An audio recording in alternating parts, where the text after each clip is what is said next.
For those of you not familiar with Collaborate, let me show you where you set up Collaborate and then how you use it.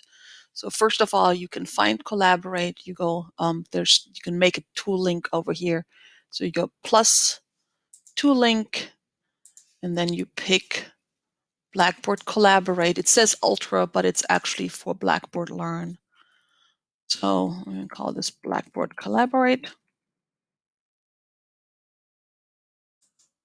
And click available to users and say submit.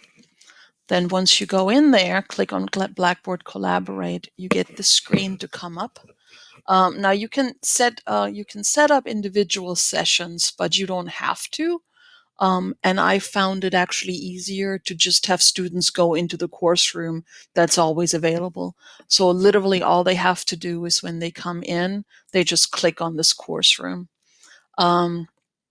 And you do the same thing. You just click on the course room and then you say join course room. And then you are in Collaborate. It'll take a second for it to come up. Down here, you modify your audio. It asks you if you want to start recording, and I'm actually going to record to help to show you what happens when you do that, if it'll let me, because I'm recording and I'm recording at the same time. Here's your camera. And when you turn it on, it gives you the option of previewing first before you actually share the video, or you can choose not to share the video. You can record, so start the recording. Then there's I don't know if that red button means that the camera is recorded, but if you click on this waffle thing, it shows you whether you're recording or not. I'm sometimes a little confused whether I'm recording or not. Down here on the right-hand side is the Collaborate panel. You click on the arrow, and this is where all the things are happening. So you've got the option to chat with your students, either with everyone or individual people. This here tab shows you your attendees. And students usually come in as participants, so they don't have the same abilities as you do. Then for sharing content, you click on here. You've got a couple of different options here. You can share files. If you click share files, you can then upload files. You can upload PowerPoints, images, and PDF files. You cannot upload Word files. If you you upload the file there, and then you can just, so let's say I say add file here, and let's just grab Bio 113. I don't know. Let's do a PowerPoint. I'll just grab a PowerPoint. So it'll then upload itself here, and then you can share the uploaded item with your students. And we're recording, so this is perfect. So you'll see actually what the student side of it is too.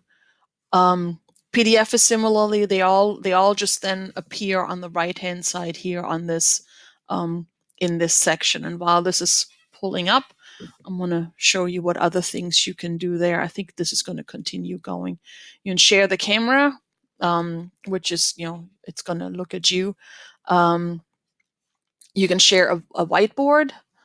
So if you share a whiteboard, you can draw on it. And if you can also share, you can close the whiteboard, stop sharing, or you can share an application or screen, whereas you can share either a window. You don't want to share the entire screen, because if you share the entire screen, you get like a picture and picture and picture and picture and picture. It's ugly. But you can either share an application window, and if you're trying to share like a Word document, sharing the application window is very handy. Or you can share a Chrome tab. So if you share the Chrome tab, let's say you click on content and share, then notice that blue thing right here, that's the content you're sharing. So then you're controlling. So you're still in the Blackboard shell over here, but you're now seeing this session, and the blue rectangle here is the content that you're actually controlling. So if I'm closing this out and I'm going in there to like the announcements or whatever, or the syllabus, or, wherever I'm going to go, this is what students are going to see, right? But you're controlling it in this tab right here. Stop sharing and stop sharing here. And go back to your screen again. Hopefully by now the file has been, well, this is a big file. I picked a big one. So hang on, I don't know if I can pause this. Oh, I can pause this. I'll pause this until this thing is up. All right, my item came up. So, and then when you click on that, you click share now. And then you're sharing, you can click on the individual slides. You can either get to the next slide by clicking here for the next slide, or by literally clicking down here and picking whatever the next slide is that you want to show. There it goes. So you can just, now one of the things to keep in mind when you're doing this, your students cannot see your cursor. In order for them to see the cursor, you have to actually use the pointer. But you can draw on these slides. You can type on these slides. And then, like I said, you got to go back to the pointer in order for students to actually see what you're doing. When you're done with your session,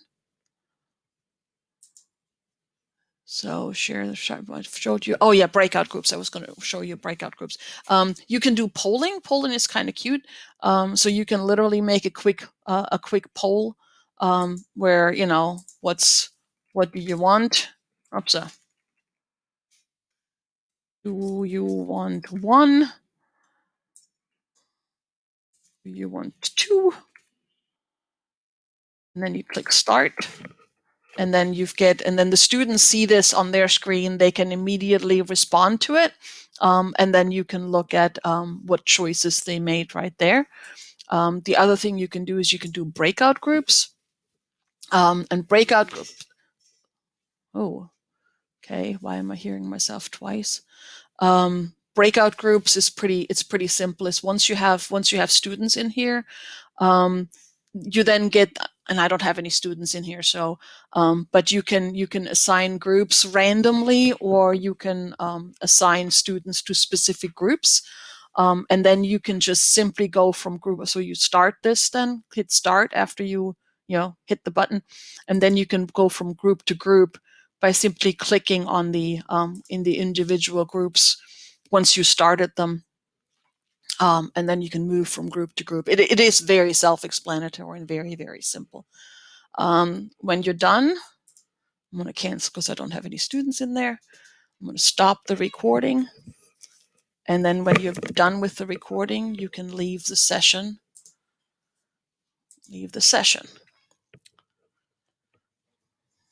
And you can either, and let me pause this again and show you one more thing. So it takes a minute for your recording to show up, but once you give it a minute, the recording is going to show up. You click back on Blackboard Collaborate. You click on these 3 lines up here, waffle menu, click on recordings, and then the recordings are right there. Now they have a very generic name, but you can click over here where it says recording options, and then you can, under recording settings, I believe, you can change the name. And then you click save. And then you can download this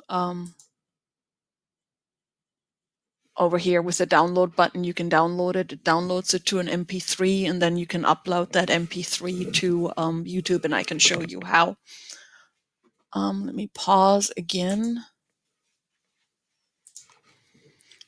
The other thing we talked about was the attendance keeping, and so I went back to my human ecology class where I actually had collaborate sessions with my students. So if you click on, so when you're in there in Blackboard Collaborate, if you click on that, and again you go to the session options on the right hand side, you click on here, you click on View Reports, and then it gives you the reports. It tells you how many attendees you had for each of these sessions. And then when you click on View Report, it gives you the name of the participants and how long they were there, each of them. And yeah, so that's how you can then keep track of attendance of these individual sessions. So I hope that helps.